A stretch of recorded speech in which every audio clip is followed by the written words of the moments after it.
Simula pagkabata, mga 8 hanggang 10 taon pa lang ako noon, lagi ko nang nararamdaman na may kakaiba sa bahay namin. Simpleng bahay lang to, nasa loob ng subdivision, hindi naman lumang-luma. Pero sa tagal ko nang naninirahan dito, halos 20 taon na, masasabi kong hindi lang kami ang nakatira dito. Una kong nakita ang anino ng isang batang babae. Puti ang paligid niya, parang usok ang katawan, pero malinaw ang muka, kulot ang buhok, may suot na lumang-lumang bestida, parang galing pa siya sa panahon ng mga Kastila. Madalas ko siyang makita at hindi lang ako, pati ang mama ko at kapatid kong babae, nakikita rin siya. Ang mga kaibigan naming babae, minsan may nasasabi ring, parang may bata sa sala niyo kanina, pero hindi raw nila makita ng malinaw. Ang kakaiba, kahit ilang lalaki na ang nanirahan na tumuloy sa bahay, tatay ko, kuya ko, pati ex ko, wala ni isa sa kanilang nakakita sa batang yon. Parang sa mga babae lang siya nagpapakita. Weird, 'di ba? Pero hindi lang doon natatapos ang kwento. Meron ding isa pang presensya. Isang lalaking matangkad, malapad ang balikat, at may suot na top hat. Tahimik lang siya pero grabe ang presence. Parang bantay o multo ng isang sundalo. Una ko siyang nakita nung 8 years old pa lang ako. Tapos naulit nung 12 ako. Minsan 1 taon, bigla-bigla ko siyang makikita. Tahimik lang pero nakakatindig balahibo. Isang beses nakita rin siya ng ex ko. Akala niya kuya ko ang nakita niya sa hallway papunta sa kwarto ko. Sinabihan ko siya na wala si kuya, out of town. Kaya nung sinabi niya kung ano yung itsura nung nakita niya, pasok na pasok sa description, maliban sa top hat. Napaisip talaga ako. Fast forward tayo sa kasalukuyan. Kamakailan lang kinausap ako ng mama ko. Sabi niya paulit-ulit siyang nananaginip nung gabing yon. Para bang may pumipigil sa kanya habang nakahiga siya.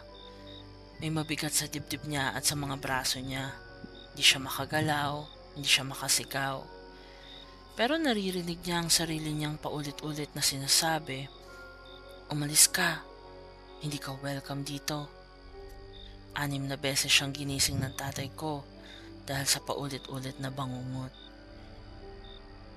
Pero hindi pa yan yung pinakakakaiba.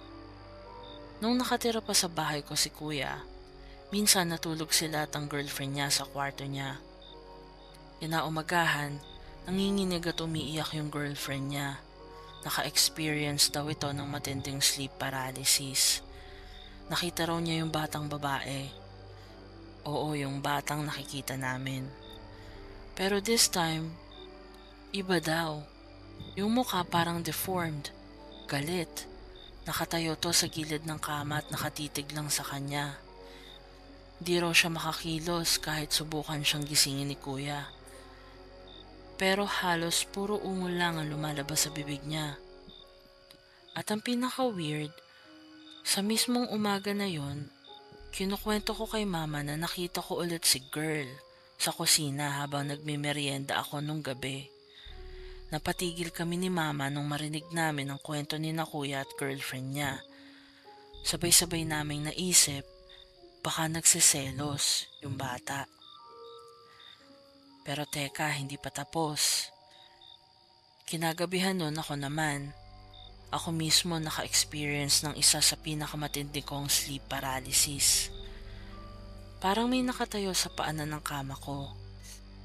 Hindi ko makita pero ramdam na ramdam ko ang presensya niya. Parang galing sa loob ng cabinet ko yung energy. Sobrang dilim ng loob ng cabinet kahit bukas naman yung ilaw sa hallway. Pinilit kong huwag tingnan ito pero parang pinipilit ng katawan ko na tumingin. Niyugyug ko yung ulo ko, pumikit ako, nagdasal, umiyak, pero wala. Parang walang katapusan yung bangungot hanggang sa tuluyan na akong magising. Hindi ito ang unang beses na naka-experience ako ng sleep paralysis. Minsan may humihila pa sa buhok ko. Minsan may humahawak sa kamay ko. Pero itong huli yung grabe. Nag-research ako sa lugar namin pero wala akong makitang history ng aksidente, giyera, o kahit anong dahilan kung bakit parang haunted ang bahay namin. Hindi ako religious na tao. Hindi ako yung tipong nagsisimba kada linggo. Pero naniniwala ako na meron talagang something sa kabila. Mga kaluluwa na hindi matahimik. Mga nanonood lang o minsan sumasabay sa buhay natin.